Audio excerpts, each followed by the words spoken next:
On the program this morning, we are looking at best ways of building or perhaps bridging the knowledge gap for the next generation of maritime professionals in Nigeria. While we're doing that, we're seeing some shortfalls and we're looking at best ways of improving things, especially as relates to maritime education. And I've got someone who's a seasoned professional in that regard, Captain Fola Ojutalayo, a senior lecturer, Federal College of Fisheries and Marine Technology, and he's joining us on the phone line this morning. Captain Ojutalayo, it's nice to have you. Good morning. Good morning. Nice to be with you this morning. You're welcome to the program. Good morning, Lee. Thank you. All right, then, Captain Ojutalayo, you are a prominent voice for local content maximization for maritime education. But of course, we'll still come to that as the program moves on. But first things first, let's gauge the mood of things in the maritime arena as it is poised today. So, how would you describe it? So far, so good. Well, so far, so good. It's a new era. It's a new dawn in Nigeria today. Since last year, we have had some revolutionary changes and overhaul in our training system. IMO has been interested in Nigeria in ensuring that the standard of training in Nigeria is up to what is being done globally. IMO has visited with the evaluators last year about twice now to ensure that all the maritime training institutions are doing what they're supposed to do in accordance with the SCCW Convention as amended. And the National Board for Technical Education, in collaboration with all the maritime education training institutions, are working assiduously together to ensure that Nigeria is on the global platform and at par with other maritime training institutions. So as of today, that is where we are. Okay. Very soon, all the certifications that are being issued globally, international certification without limitation, this year, we are hoping that Nigeria will start issuing all of them. We are the tail end of the arrangement now, and that is the good news that we have for our dear country, Nigeria, as of now. That sounds beautiful. So there's a whole lot that one can look forward to, and things are really, really moving. All right, so now that we are really appreciating or perhaps really getting the impact of a ministry that has been devoted towards maritime and, of course, the blue economy, let's look at, some knowledge gaps. So do we have a knowledge gap in this particular industry for the next set of professionals? Of course, knowledge gap exists. No doubt about that. As we know, Nigeria is a developing country. We are not at par with countries that can be termed to be developed. That in terms of development, technology-wise, their level is just there. They have shipyards. They are already building ships, building engines, assembling ships, and all the components are produced either directly in those countries or the setup plant. The technology is there for all those developed countries. But Nigeria, we are trying to aspire towards that. All right. So we have not gotten yet. So that one is a major gap. So let's look at this knowledge gap now. So is it in technical skills? Is it in sea time, or is it global standards of training? Well, mainly is in the technical aspect and the sea time. We don't have enough ships to take our cadets. That is on one side. The technical aspect, like I said earlier, you want to train people in naval architecture. We don't have shipbuilding industry yet. We are aspiring towards that. Okay. So that technical aspect, the gap is there. Building system, oily water separator, filtration system, building valves, you know, producing steel, the material that will be used in shipbuilding. We are still some steps behind in that area. But when you are talking about knowledge, that was the statement I wanted to make before you came in with your question. Right. When you talking about knowledge, we have Nigerians that are knowledgeable because we have a lot of Nigerians that they are not limited by the level of development in Nigeria, but they have gone out to get education, to get this experience, to get the certification, to get the exposure and the experience that is required to meet global standards. We have a lot of our people there in Europe that have gone their education there in Asia, that have gone their education. We have a lot of our people in Canada and the American continent being exploited there. So, as per knowledge for Nigerians, we have that. Of course, we need more. We need to produce more so that we can have more resources, human resources, to attend to these our maritime education training institutions, so that we can have a robust pool of knowledgeable and resource people to be able to take on all the professional courses and academic courses relating to maritime that we need to attend to. All right.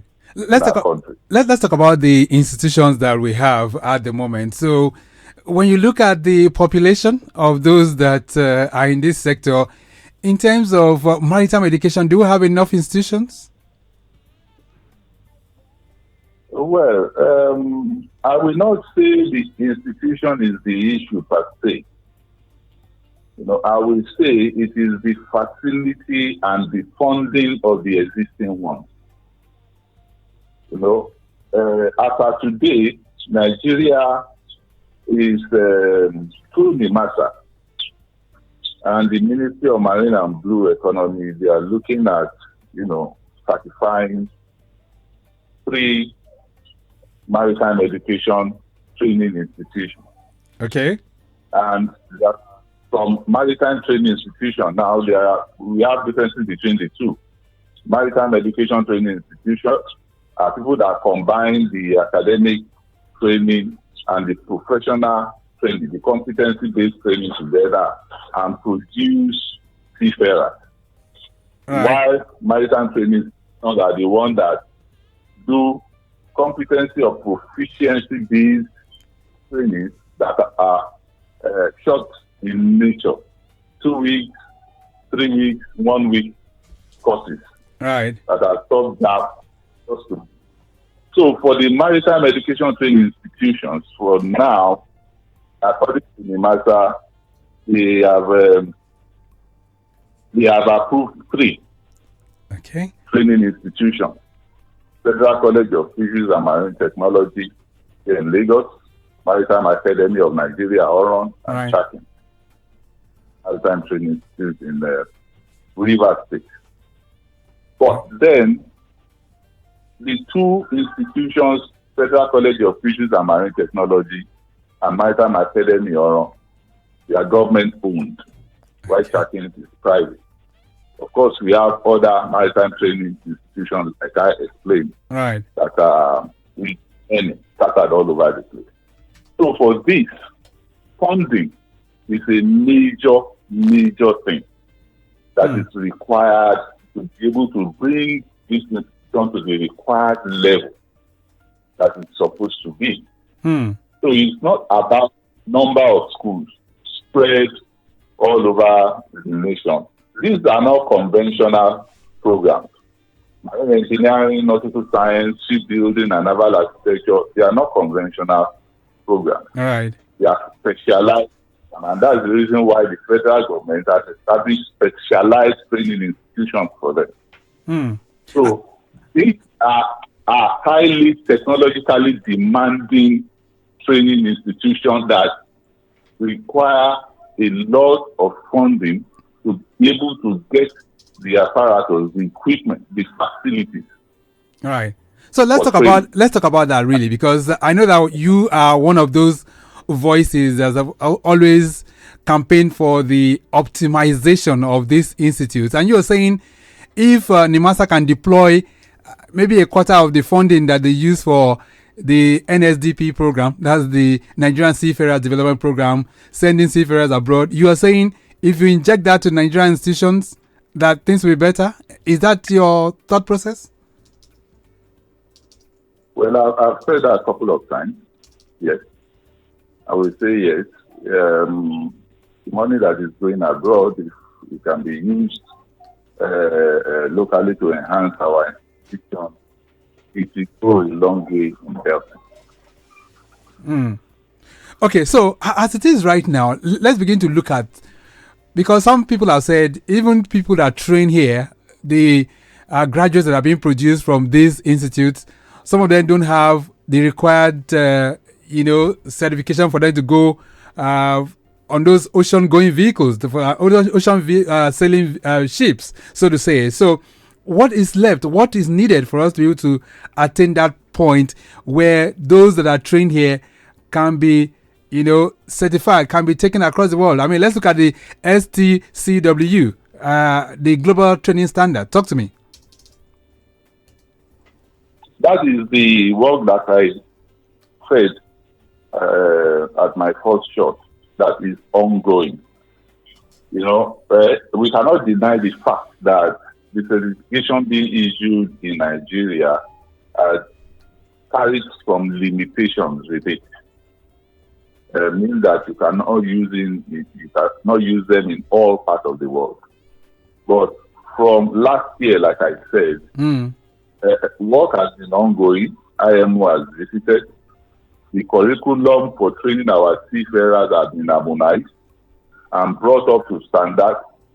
The curriculum has been, in fact, its total overhaul has been approved and is being used as at present. So any institution that is coming to train seafarers, we have to adopt that curriculum now. So I said it earlier that within the next 1 year, Right. this dichotomy limitation, we are going to see it off. Okay, then. I just hold on 1 second. Let's see if I can expand this discourse to have more contributions. 08099 120 and 09153. Good morning. Yeah, this is Steve. Oh, regular Steve. Steve, how are you doing? Yes, I'm very good. Good morning. Good morning. Yes. Quickly, I have a question for the guest. Okay, go ahead. And my question is for someone that wants to, join the shipping industry. What kind of skills are most needed? Okay, what skills are needed? Yeah. And what courses yes, can people study, what kind right? of skills are most needed? Yes. Okay, all right. Thank you so much for your question, Steve. Okay. All right, Captain Ojitalayo, Steve is wondering what kind of skills can youths go into? What kind of courses can they study for them to join the maritime sector? Well, the maritime sector is actually very wide if you are talking about courses generally. But let me start from the seafaring aspect, which may be the area that you may be looking at. Nautical science. You can study nautical science. To study nautical science from secondary school, you will need your O levels, mathematics, English, physics, geography, and any other science related courses. Yes, I've counted for now. With this course, it could be an addition of biology or chemistry, and there you go, 5 credits. Okay. For marine engineering, you need maths and English, you need your physics, you need chemistry. And then with any other science subject, probably biology to make that complete circle. So marine engineers are usually people who work as engineers on board the ship. Oh, okay. Then for nautical science, they are navigators of the ship. Now, quickly to go into other aspects, you have maritime law, you have maritime economics, you have shipping management, you have maritime management as a program, you have environmental and pollution control management, and so on and so forth. Shipping management is also a little bit wide. You can specialize in ship chartering. You can specialize in bunkering operation. You can specialize in shipping operations and so on and so forth. Okay. So for all these, you do them in some conventional universities, and then your basic economics, mathematics, English, geography, and any other social science could suffice. All right. For all those. Okay then. 080-099-120-777. We're still reiterating that we have an impediment at K2, and those of you coming in from the Maryland, from Ojota heading towards K2, of course, you're likely going to meet that. So the service lane has been cordoned off. You are being advised to drive through the main carriageway all the way through K2 down to mile 12. And if you want to connect the toll gate, you can make that U-turn underneath the mile 12 bridge.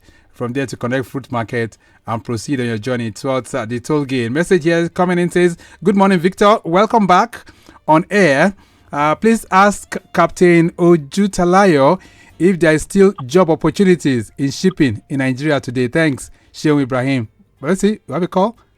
Let's see if we can take that call right away. Hello there. Yeah, good morning, Victor, again. Yeah, this Comrade is Daniel. Comrade Daniel. It's nice to have you. Good morning. Thank you very much. Victor, can you help us get this Captain Ojutalayo. universities? Right? Yeah, go ahead with your question. Okay. Most of these are universities like the Funta and Co. who offer marine technology.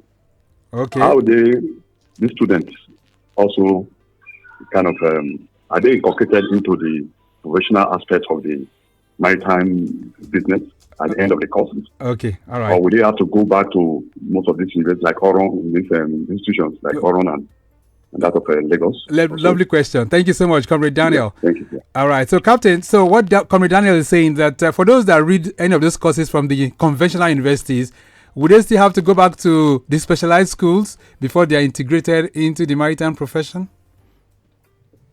Not at all. They are free to go into the industry and practice. They will just need to build experience. So if you have read shipping management, for instance, you can go to the shipping industry, and if you are lucky, you get a job as shipping officer. Then from there, you start building experience, start progressing, and then start doing some other courses. Of course, while you are there, you can do some other specialized courses just to boost knowledge and then to boost your CV. Okay. So that you can be exposed to better opportunities as you grow. All right. So, the industry. So, Captain, let me just, I need you to just quickly achieve this in, because some students, some of them, they've done JAMB. Maybe they didn't meet up with required marks for some courses. Those that want to go into computer science, medicine, or read law. And, their parents are insisting until you get this or until you go. What would you say to them, especially for those that are missing out from the maritime sector? What would you advise them? Well, for maritime sector, there are various avenues, but unfortunately in our Nigeria here, that basic education, O level, is required for virtually everything.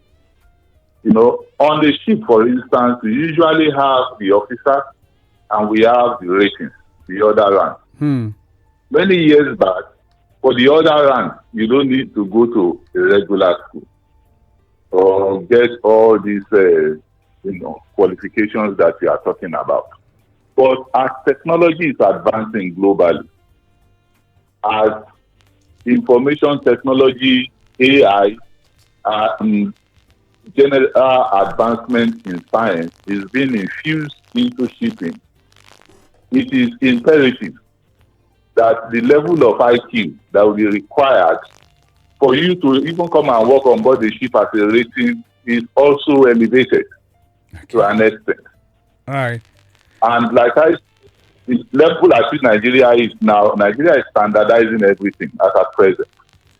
Because I'm part of the committee that is doing it. So for now, even for ratings too, you need some level of education to be able to come to sea and practice as a rating. All right. Either forming part of engine room, forming part of navigational watch. All right, Captain. So for me, that basic knowledge is required. All right, lots of questions coming in for you. This one says, SARS, are Nigerian maritime graduates really employable abroad? Justin from Magodo is sending that one. Thank you so much, Justin. This one says, sir, how long does it take to become a certified captain? Emeka Okwafo is sending that one. Thank you so much.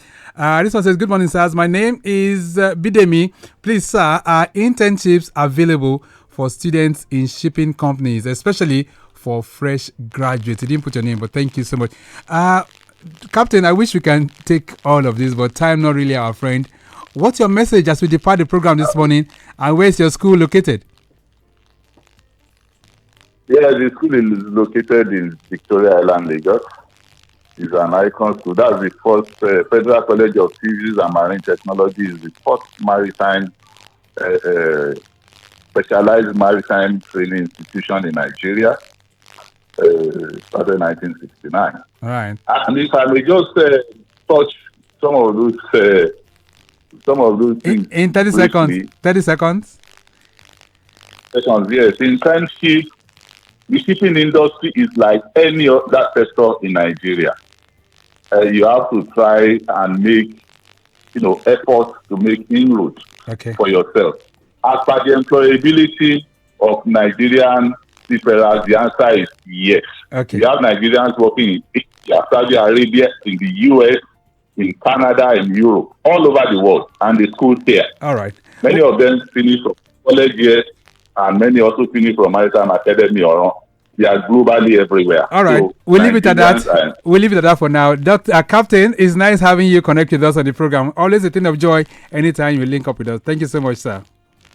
Thank you for having me. Right. Thank you, listener. Okay, then. So that's how far we go on the program this morning. We've been trying in our own little way to bridge the knowledge gap for the next generation of maritime professionals in Nigeria. We have to go. Dayo Anthony has produced the program this morning. Maximum shout out going out to Rebecca Adamu, who is Assistant Director Public Relations for the Nigerian Shippers Council. You can connect with them on all their platforms at NG Shippers. My name is Victor Oteri. Have a great day. Bye.